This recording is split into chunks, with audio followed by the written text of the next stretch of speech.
So check it out. We got a star in the house. Did y'all know we had a star in the house? Melissa Etheridge is in the house, y'all. Known for her confessional lyrics and raspy, smoky vocals, Melissa Etheridge has remained one of America's favorite female singer-songwriters for more than 2 decades.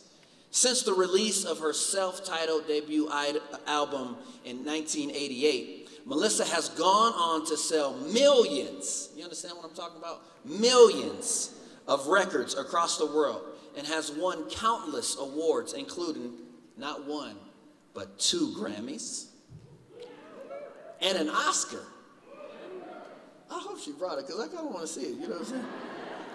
She won an Oscar in 2007 for I Need to Wake Up from Al Gore's 2004 documentary, An Inconvenient Truth. In 2004, at the age of 43, Melissa was diagnosed with breast cancer. Despite losing her hair from chemotherapy, she appeared at the 2005 Grammys to sing Piece of My Heart, the tribute to Janis Joplin, and to offer hope to millions.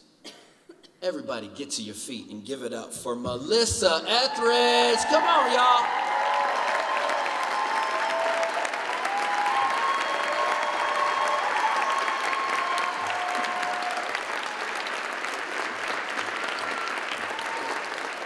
Hello, fellow cancer people. I'm Melissa. Come on, admit it. There's a couple people here that are very young that do not know who I am. Come on. I know you're out there and your parents are like, no, yeah, you got no. But I am a international rock star. Superwoman, I have so much fun in my life, and I am a cancer survivor. Well, Matthew asked me to sing a couple songs. I said I would. Of course, he asked me to sing this song, which I don't usually sing before 8 o'clock. But I'm going to sing it for you, because I believe it. Yeah, please, baby, can't you see that my mind's a burning hell? I got razors are ripping and tearing and stripping my heart apart as well.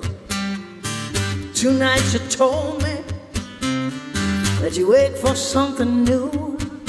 Some other woman is looking like something that might be good for you. Go on and hold her till the screaming is gone. Go on, believe her when she tells you nothing's wrong. But I'm the only one who walk across the fire for you. And I'm the only one who would drown in my desire for you. It's only fear that makes you run, the demons that you're hiding from. When all your promises are gone, I'm the only one.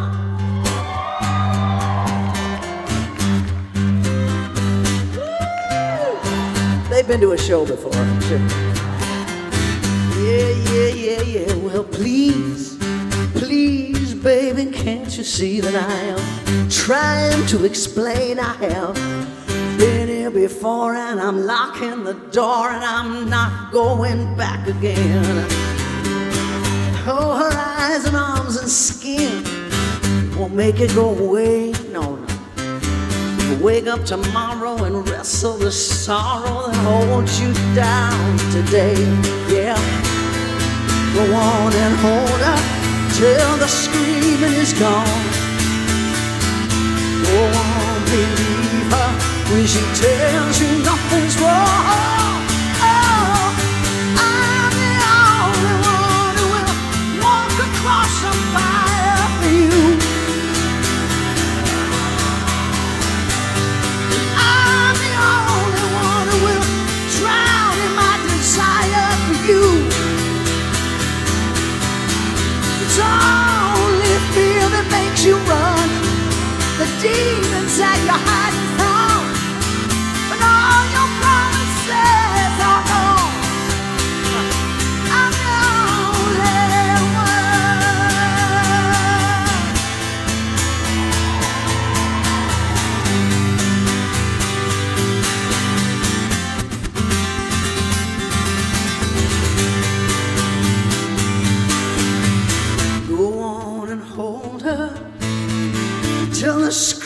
demon is gone.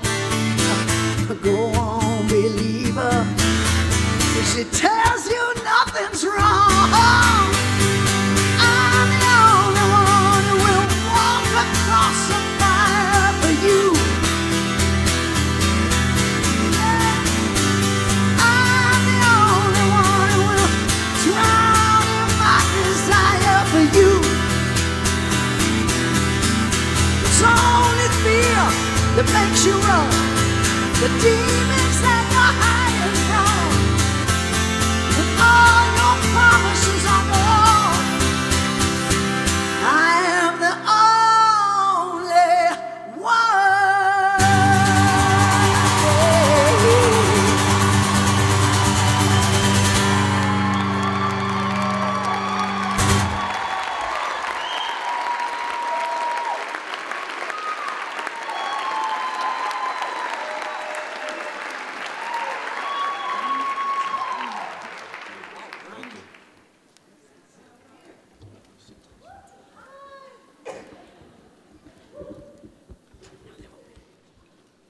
Melissa Etheridge?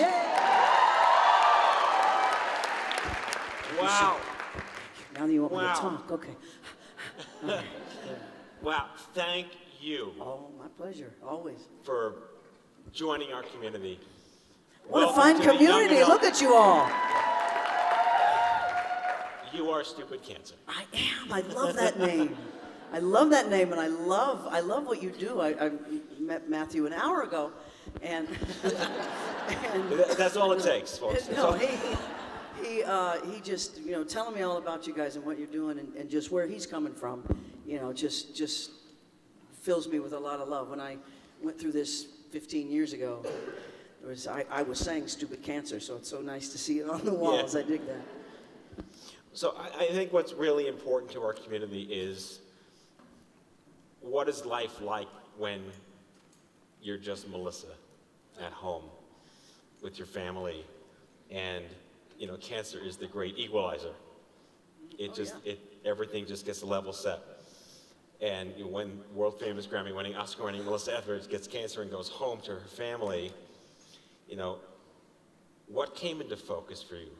Oh my goodness. It's a big question, but Yeah, because you kind of have to back up, and I'm just going to give you the 1 minute, 30-second version of. I grew up in Kansas. No, there's no one from Kansas. Are you from Kansas? There's always maybe one person from Kansas. I don't know. They're holding us there or something, but we got out. All right, now you probably are. You still living there? Oh, go. That's what Kansas needs. Anyway, enough about Kansas. So, but really, I say that all around the world, and they're just crickets. It's like nobody, anyway. So Kansas, so I grew up in Kansas, and I had this crazy dream of being a rock star, and guess what? I went out and did it, and all the things that, happened, and my journey, and about in the 90s, so that's why some of you might not know who I am, because it was the 90s that it was really big for me. I was #1, and, millions of records and all this stuff, and it was huge. And then you come off of that mountain. You have to. You can't stay on that mountain. Obviously, the ones who try to stay on the mountain burn up and die. So, I sort of watched that moment go by and go, wow, that was it. That was my whole meaning in life. And so a few more years went by, and I went through a divorce, which is so much fun. And then got this cancer diagnosis. And that's when I was like, wait a minute, this is, one, I don't have time for cancer. What are you talking about? And this was 15 years ago when nobody talked about cancer. We didn't even have pink ribbons yet. I think they were just starting, 15 years ago, especially not breast cancer. We didn't talk about breast cancer. And I just, I remember thinking, well, I'll get that celebrity doctor and that celebrity road and all those celebrity answers, because certainly there's the front of the line and that doesn't exist. It absolutely is the great equalizer. There was no special little, oh, well, Melissa got that treatment at all. Not at all. So that's the long answer to your question. There you go. Wow. So I have to, did you bring that Oscar? Oh yeah, I carry it with me. Okay. Do you know how heavy those things? They're No, very, very heavy, actually. I just always wanted to see one. I'm sure everybody else did too. So I have a question, and someone from our community, this is something special to them, and all of us who've had cancer have had that 3 a.m. moment, right? That 3 a.m. moment when cancer really sucks, right? It's just you. The rest of the world is asleep. You're alone. What's your 3 a.m. story? Ooh. Well, my 3 a.m. story would be, those are the times when I'm quiet with my spirit, you know. I think one thing that cancer brought me was that I am not my body. You know, my body is my meat suit. And I am a spirit. You know, I'm a spirit. And then there's all kinds of, you could study for the rest of your life what that spirit is, or where it comes from, or who God is, or anything like that. But in those 3 a.m. moments when you connect up with spirit and go, okay, cancer doesn't define me. I'm not defined by this. This is something that, guess what, came from inside me, because every doctor told me cancer starts when cells go bad. So my cells went bad. So the cancer it wasn't something that came out. It came inside me. So I connect with my spirit, and I learn the incredible power of this moment right now, that I'm not going to regret the past, and I'm not going to worry about the future, but I'm going to be still in this moment. I know that all the people that are in my life, my family, my friends, they're there. I'm connecting with them, and my job is to be connected with my spirit and move forward moment by moment.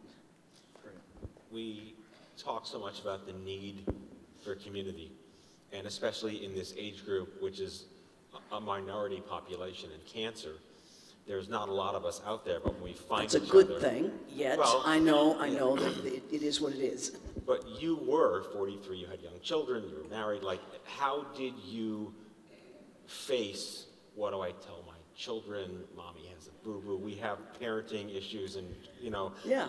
It's a reality when you're not in your senior years that you get sick and you have children. You have to face that. Yeah. I remember coming home when I found out it was cancer. I had a very unique experience with the radiologist, the one who took the biopsy. I knew her. She had sonogrammed my children, and you know, she was a family doctor, and she said, you know, Melissa, this is cancer, and she said, I want to tell you something, and you need to listen to me. You will be fine. You will be fine. And then she said, this is the worst thing right now that can happen to you. And she opened her blouse, and she had a double mastectomy. And I didn't even know this. And it just, I went, oh, okay. All right, if that's the worst thing that can happen, then I'm going to be around for my kids. And putting that in my mind to begin, I mean, bless her heart. I know that, you know, they're not supposed to or something, but she was, you know, I don't know what the rules are about it. It's weird, the kind of rules they have, don't they? But, you know, she said to me, you know, so this is your journey, but you will be fine. So I went home with, okay, I'm going to be fine. This is a journey. It's going to be difficult and stuff, but I will be fine. So when I saw my kids, I said, okay, I showed them the lump. So I said, Mama's got a lump. You could see it. It was a large lump. And I said, this lump has a cold in it.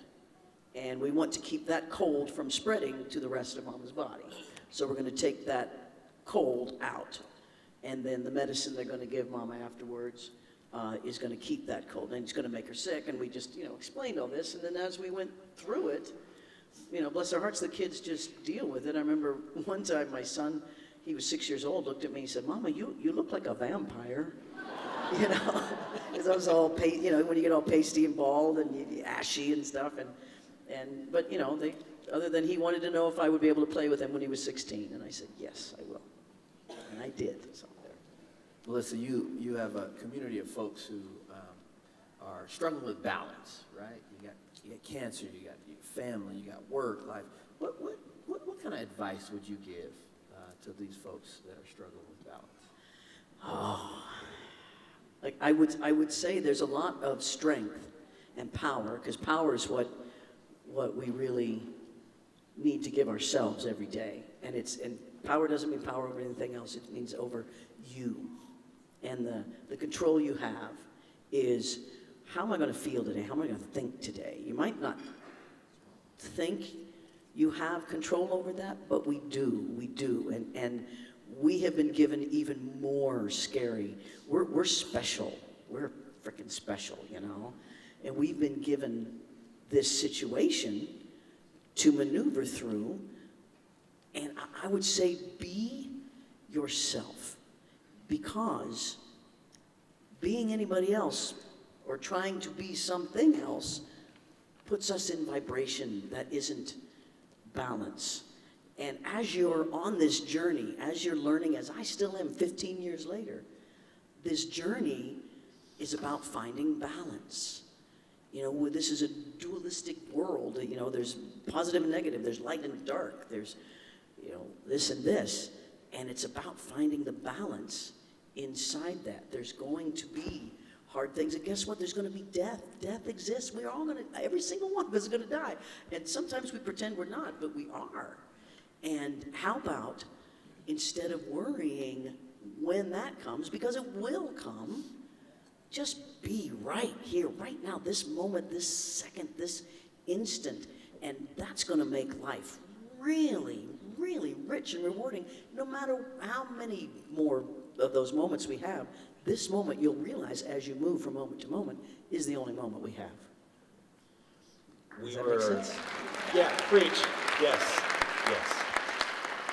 We were channeling Sheryl Crow earlier because our CEO, Allie Ward, who's a 10-year stage 4 ovarian cancer survivor. 10 years? Sister, that's awesome. We met on her birthday at a Sheryl Crow concert.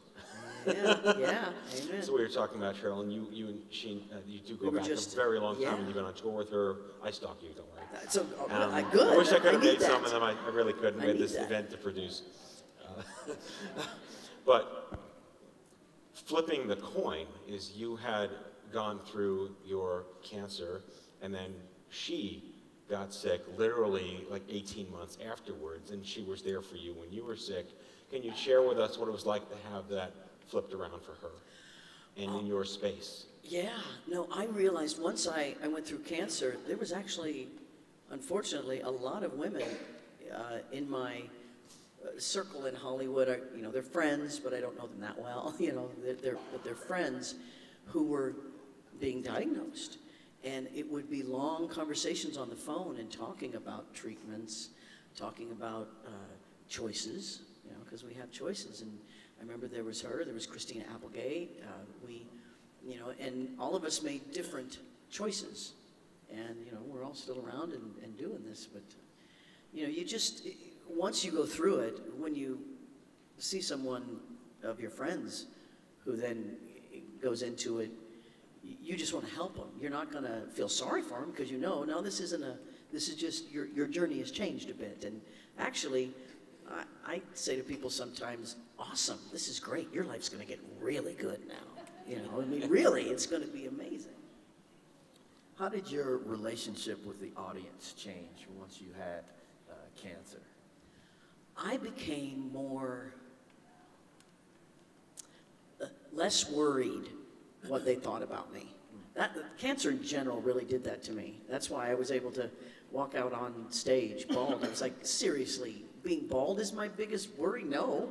I could not understand that, especially women who are going through cancer, that it's the first thing they think, oh, I'm going to be bald. The cancer doesn't even cause you to be bald. It's the chemo, you know, it's not. It didn't make sense to me. And so I've forgotten your question now. What did you ask me? I'll just talk all day. Yeah, well, chemo brain. You answered it. Okay. You stopped caring, you know? Yeah. It's basically how did the relationship change? Oh, the relationship with my audience, yeah. So I became even more of myself. And just speaking my truth and walking it is amazing, an amazing power that you have inside when you are completely 100% yourself. And I remember I was 7 or 8 years out and still dealing with all sorts of lovely side effects. Round of applause for side effects, the gift that keeps on giving.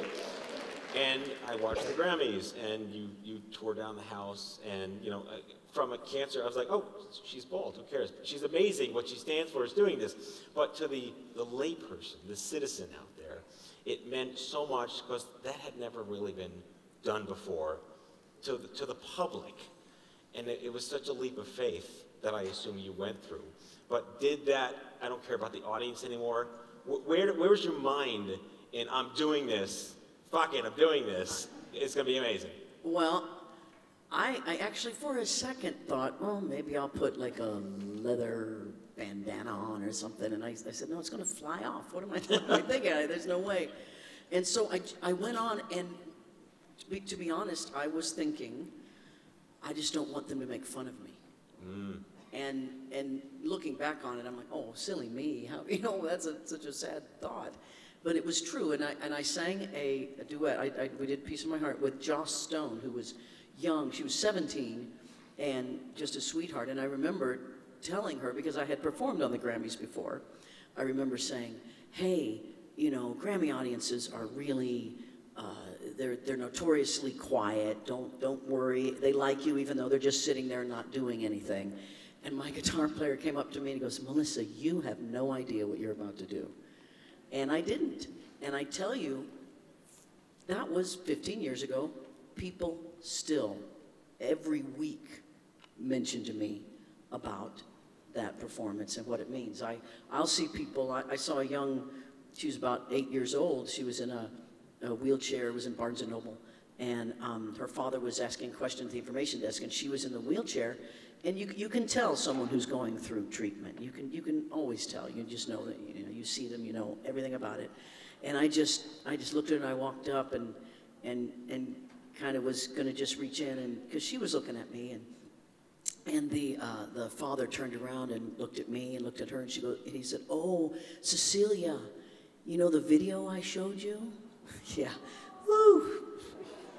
Lost it. So that's what it means. If I can be that video that the parents show their children, hey, there's a woman walked on stage bald, don't you be worried about being bald, then I'm happy to have done it, no problem. Oh, yeah.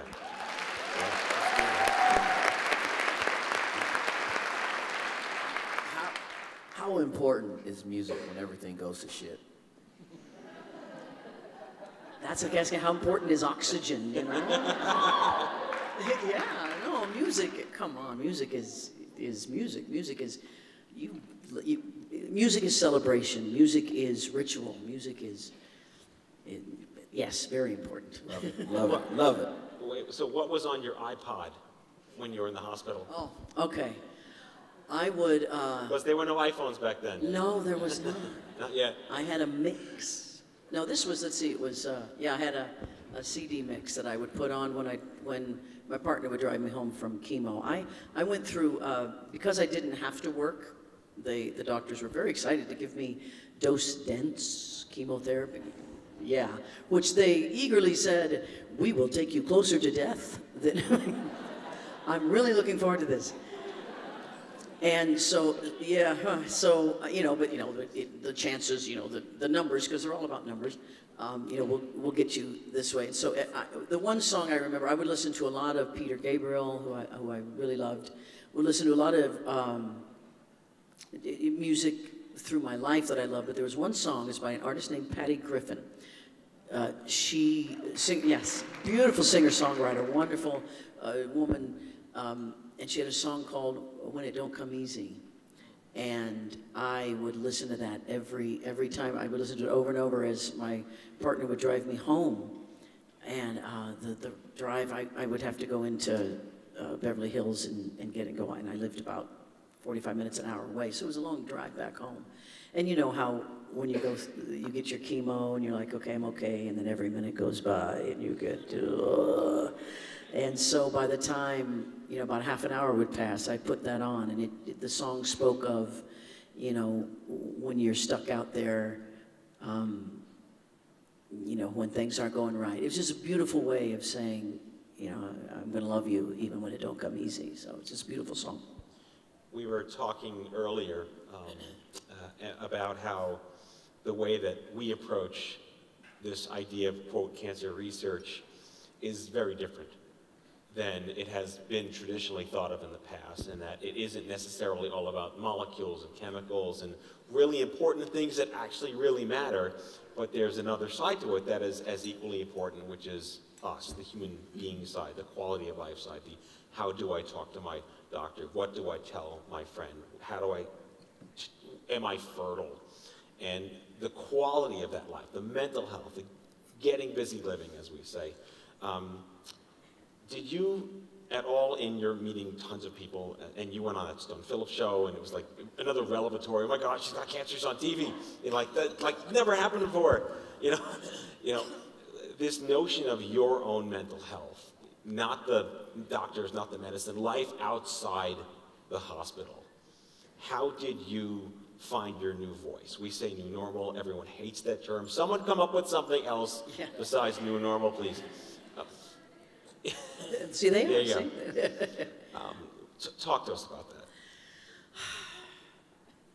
Well, it really started with me understanding that my whole cancer experience was about me changing the way I think.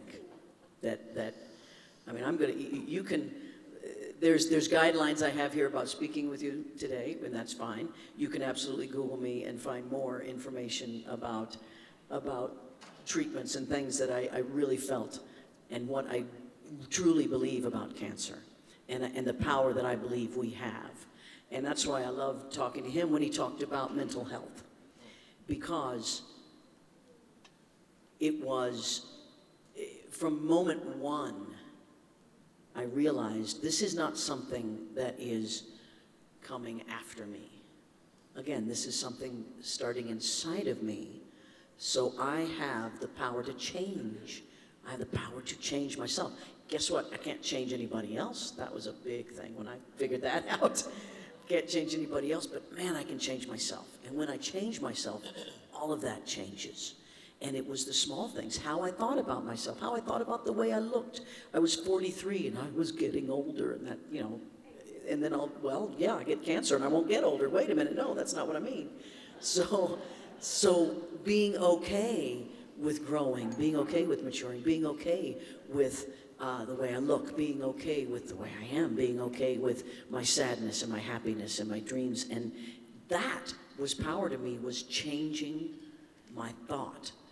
And it's something that is difficult to tell people, because I often try to tell people before they get cancer, hey, change your thought about how you feel about your weight or your food or your habits or your physical habits, or, you know, all of these things. But mostly what you are telling yourself every day. What is that voice inside of you telling? What am I telling myself every day? How am I going to get better if I wake up and go, oh, you're ugly and fat? You know, no one's going to get better with that voice. Change that voice. Only I can change that voice. So that was, as I laid there on chemo, as still as I could, because it hurt, you know, because every noise hurt and every light hurt. So I was like, okay, leave me in the dark and I'm just going to sit here. So I basically became a monk on a mountain, you know, in that stillness. And that's when you realize, oh, there's this part of me, this thought part of me has a lot to do with what's going on in my body. And that's how I live every day now. And I find I am in better physical health now than I was in my 20s and 30s, for goodness sake. A lot of it to do with how I think about myself. You've talked about this a little bit, but I had someone, when I went through cancer 2 years ago, say, you know, pay attention to the new opportunities that you might be doing in life. And so I'm not much of a writer, but I started to write a lot once I went through, just because there were some deep things that I was experiencing. I'm wondering, after you went through cancer, what were some new things that you began doing? Well, I tell you, when I was diagnosed, I had just released an album. I had just, like I said, I had my big hit in 94, 95. Those two albums from like 94 to 98 was huge, big Taylor Swift kind of things, you know. And, there you go. That's funny. No, relevancy. Yes. I tell young people, I say, you know, there was this is how important I am. But there was a young woman who came up to me and said, oh, I'm just a huge fan of yours, and I picked up the guitar at age 11 because I went to a concert and I saw you play, and I say, and that woman was Taylor Swift, and they, you know, that's how important, anyway. but I've forgotten again what we're saying. Chemo brain. Chemo brain. Woo! No, it's just what new things. The new things, right? So I love her. I love her. Great. it's about being in the moment. But what happened was I was making an album, and it was my kind of second album, and album sales were starting to go down, and record company was different, and it was the first time they asked me to sing someone else's song. And I had been a singer-songwriter my whole 20 years of my career. What do you mean sing someone else's song? This is crazy. But yeah, well, we'll put that one on the radio. So I compromised a part of myself. I remember crying about it, about putting an album out with a song on it. There was a single they were trying to make, and I was like, what am I doing? I don't enjoy this. I don't like this. This is my music. And then I got diagnosed with cancer. And I went, okay, no, we're never doing that again. We are never doing that again. And my next album, well, we did a greatest hits album where I wrote the song that I'm going to actually end this thing with. And I wrote a couple songs, but the first album I put out was called The Awakening. And I literally called my record company and said, I love you all. I'm making an album. I don't want to hear a thing you think about it. If you don't want to put it out, fine. If you don't want to give me money, fine. But I'm doing this. And you can come along and support me as an artist or not, because This was for you. This was for me, and it will make me sick if I do not treat everything that I write and sing and do and choose. If I don't treat it with that, like, oh, I'm sorry, I can't do that, it's going to make me sick. If I don't follow that path, it will make me sick. So that's really where I live. Very powerful. And, you did write I Run for Life. Did you, because I assume you want to hear Play More. Which was, again, going back to the Stone Fiddlers, I didn't come out a cancer anthem as Melissa Etheridge. I'm sure you didn't wake up like 5 years ago and expect to be told that. No. Nothing you really expect to hear out of the voice of babes. Were there other songs, or is this album that you just described, the album for you? That is what, I was going to ask, like, are there any other I Run for Life songs that you wrote that you did for yourself? Oh, yeah. That album was that? Oh, yeah. You'll find them if you Google me. If you look on iTunes, I have lots and lots of songs. But The Awakening was about the spiritual awakening, having gone through cancer and really coming in line with myself and in what balance is. But after that, I wrote an album called Fearless Love. There's a song called Drag Me Away. It's like, it'll take more than that to, I'm not going to go that easy, there's a song called This Is Not Goodbye that's on my greatest hits album. Yet all of my songs, because I am influenced every day by what cancer gave to me, I am the person now that I am because of going through that. I am grateful for it, and my life is richer because of it. So all of my songs have a little bit of it in it. Wow. Wow. So, would you prefer to play something from The Awakening? It sounds like that would be so much more meaningful to this audience, perhaps. Do you want to hear The Awakening? No. What do you want to hear? Let me do I Run for Life. Let me tell you about I Run for Life. Well, yes. tell us about the song. I Run for then. Life was the first song I wrote about I own cancer. The Awakening. So. Oh, you do? You Yeah, have it? Oh, yeah. oh, you're sweet. Okay. Thank you. I No, because really that's one do. of those I albums really that do. you have to be a real deep Someone fan check my phone. to get The Awakening. But no, I Run for Life was I just been on the Grammys, and what I did was after chemo, after I had finally gone through my therapy and everything, that summer I said I'm going to do something I've always wanted to do, and I got a 35-foot RV. And I drove it from LA to New York and back by myself. Melissa Palooza. Yes, it was amazing. And I was all short hair and stuff, so nobody recognized me. And I just went fishing and lived and met strangers who didn't know who I was. It was awesome. And having then done that, I started writing music. But while I was on this RV trip, I got a message from the Ford Motor Company. And it was funny because they didn't want to put me in any commercials or anything. They just wanted me to write a song. And they didn't pay me for it or anything. They just asked if I would write a song. And I thought, okay, I'll write a song. And they wanted it for their, because they do the races to raise money for breast cancer. And they had just started this sort of thing.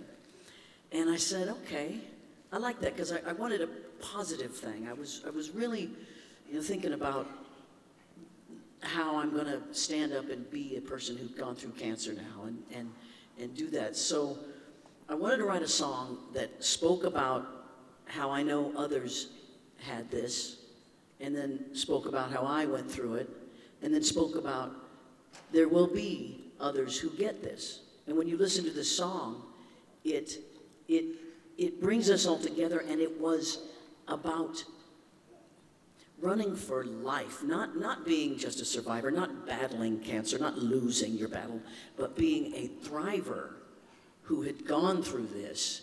And the chorus, I wanted it to uplift people. I didn't want it to, we have way too many songs we can cry over. That's okay. I wanted to uplift. I wanted people that if they were going through it, they could put that song on. If they were going to go to chemo, they could put that song on. If they had lost their mother, their sister, their whoever, they could go run in a race and feel, because music is that sort of power. And I since then, whenever I do it, wherever I do it, it does bring that, and so that intention came true. The other great equalizer, music. There you go. Well, Melissa Etheridge. Give it up. Shall we do it? Give it up.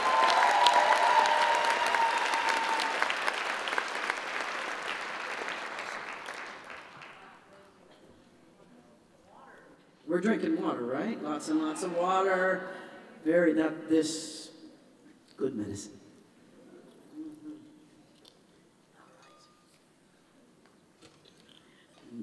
May you grow up and have a guitar tech of your own.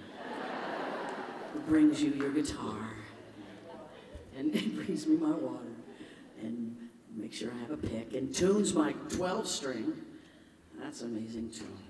So here, my friends, what a pleasure, what an honor to be with you this afternoon, to speak to you. I'm so happy that you came here for whatever reason you came, and take this spirit that you feel inside, and you will find yourself teaching others. Live, live, live every day, every moment right now, okay?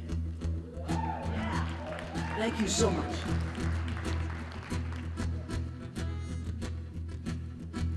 It's been years since they told her about it.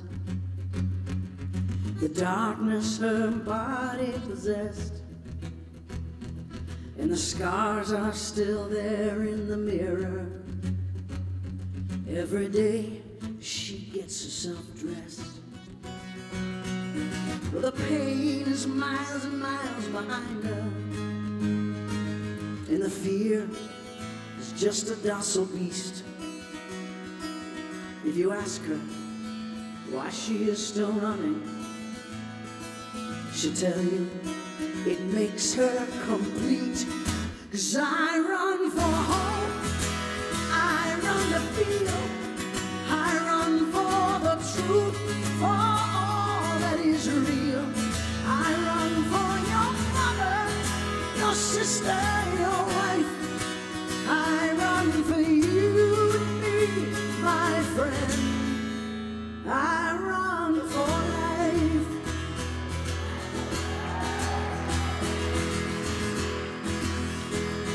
Oh, it's a blur since they told me about it, how the darkness had taken its toll.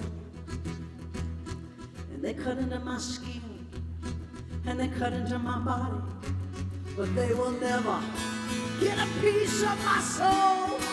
No. And now I'm still learning the lesson, to awake when I hear the call. And if you ask me why I am still running, I will tell you I run for us all. I run for hope, I run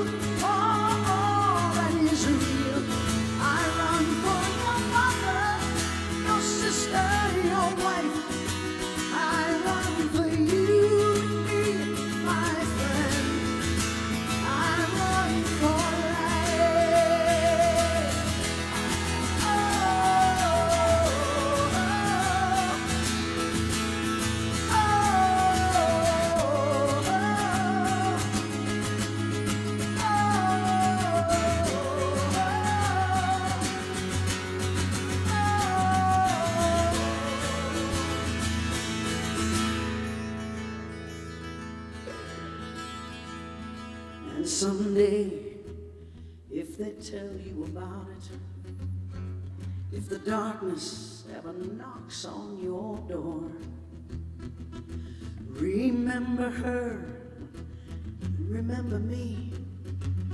We will be running as we have before, running for answers, running for more. I run for hope, and I run to feel, and I run for the truth.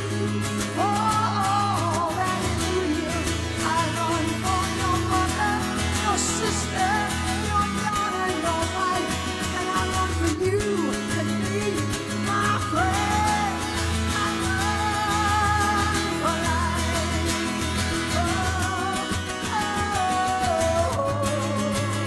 Yeah.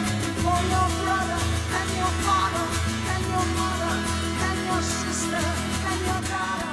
I run for you and be my friend. I run for life. I love you all.